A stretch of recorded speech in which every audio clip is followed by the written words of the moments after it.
नमस्कार। चलिए आज एक ऐसी अमर कहानी की दुनिया में चलते हैं जो दिव्य प्रेम, बलिदान और कह सकते हैं पूरे ब्रह्मांड के संतुलन के बारे में है। ये कहानी है भगवान शिव और देवी सती की, एक ऐसी दास्तां जो समय से भी परे है। तो ये कहानी 6 हिस्सों में आगे बढ़ेगी। हम देखेंगे कि ये प्रेम कैसे शुरू हुआ, फिर कैसे उस प्रेम का अपमान हुआ, उस अपमान के बाद एक महान बलिदान, और फिर शिव का वो क्रोध जिसने सब कुछ हिलाकर रख दिया। और आखिर में हम प्रेम के उस शाश्वत रूप को समझेंगे जो कभी खत्म नहीं होता। तो चलिए कहानी की शुरुआत करते हैं, एक ऐसे प्रेम से जिसकी कोई सीमा नहीं थी। ये प्रेम था राजकुमारी सती और महान तपस्वी भगवान शिव के बीच। सोचिए, एक तरफ राजकुमारी, दूसरी तरफ एक योगी। एक ऐसा प्यार जो बिल्कुल शुद्ध था, अलौकिक था, और जिसने दुनिया के बनाए नियमों को सही मायने में चुनौती दी। यहां जो बात गौर करने वाली है वो है सती का फैसला। देखिए, उनके पिता राजा दक्ष इस रिश्ते के सख्त खिलाफ थे। इसके बावजूद सती ने महल के सारे ऐशो आराम छोड़कर भगवान शिव के साथ एक सादा जीवन जीना चुना। मतलब उनकी भक्ति और प्रेम सचमुच अटूट था।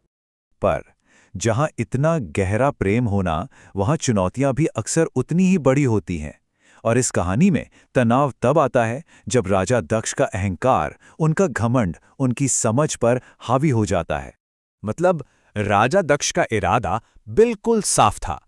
उन्हें अपने दामाद भगवान शिव को सबके सामने नीचा दिखाना था।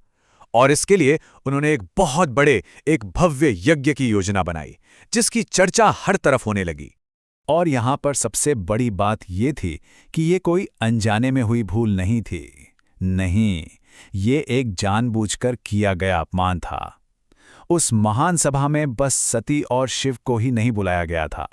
अब जरा सोचिए, सती के दिल पर क्या गुजर रही होगी। एक तरफ पिता का इतना बड़ा आयोजन और दूसरी तरफ अपने पति का इतना बड़ा अपमान। ये उनके लिए एक असहनीय, एक बहुत ही मुश्किल घड़ी थी। और यहीं इसी मोड़ पर कहानी एक बहुत ही दुखद मोड़ लेती है, जहां सती एक ऐसा फैसला लेती हैं जो पूरे ब्रह्मांड को हिलाकर रख देता है। अपने प्रियतम का अपमान वो बस सह नहीं पाईं। उनका ये फैसला उनके प्रेम और सम्मान के रक्षा के लिए एक आखिरी, एक सर्वोच्च कदम था। हाँ, अपने पिता के यज्ञ की उसी पवित्र आग में उन्होंने अपने शरीर को समर्पित कर दिया, और बस एक पल में सब कुछ खत्म हो गया। उनका ये बलिदान सिर्फ एक अंत नहीं था, ये वो घटना थी जिसने सृष्टि के पूरे संतुलन को ही बिगाड़ दिया। पीछे रह गई तो सिर्फ राख और एक कभी न खत्म होने वाला दुख। तो इस महान बलिदान का नतीजा क्या निकला? यहां से कहानी का पूरा माहौल बदल जाता है। अब हम उस शांत तपस्वी शिव को नहीं, बल्कि उनके विनाशकारी, उनके रौद्र रूप को देखेंगे। उन्हें किसी संदेश की, किसी दूत की जरूरत नहीं पड़ी। उनका और सती का संबंध इतना गहरा था कि उन्होंने सती के जाने का वो पल तुरंत ही महसूस कर लिया। और उनका दुख एक ऐसे क्रोध में बदल गया जिसकी कोई कल्पना भी नहीं कर सकता था। उन्होंने अपने उसी क्रोध से एक अजेय योद्धा वीरभद्र को जन्म दिया और उसे एक ही आदेश दिया, दक्ष के अहंकार को खत्म कर दो। वीरभद्र ने उस यज्ञ को तहस नहस कर दिया और हालात ऐसे हो गए कि देवता भी डर से कांप उठे।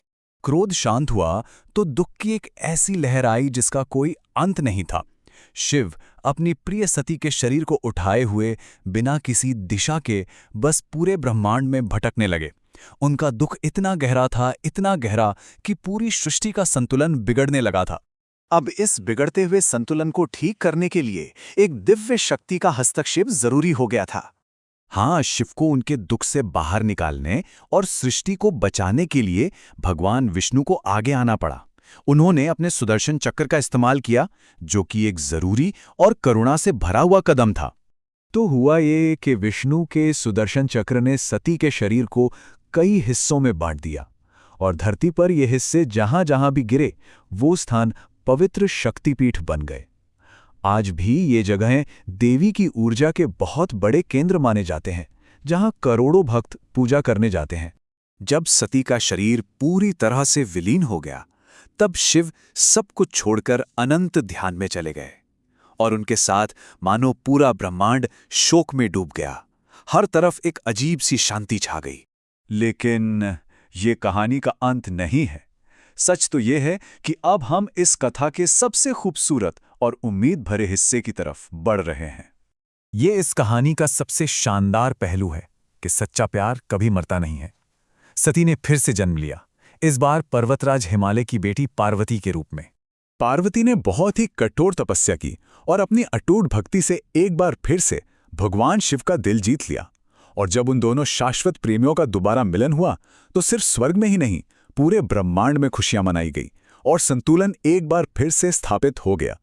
तो इस पूरी कहानी का सार बस इतना ही है कि प्रेम जब अपने सबसे शुद्ध रूप में होता है तो उसमें बनाने की और मिटाने की दोनों की शक्ति होती है। ये कभी खत्म नहीं होता, बस अपना रूप बदल लेता है। हर हर महादेव।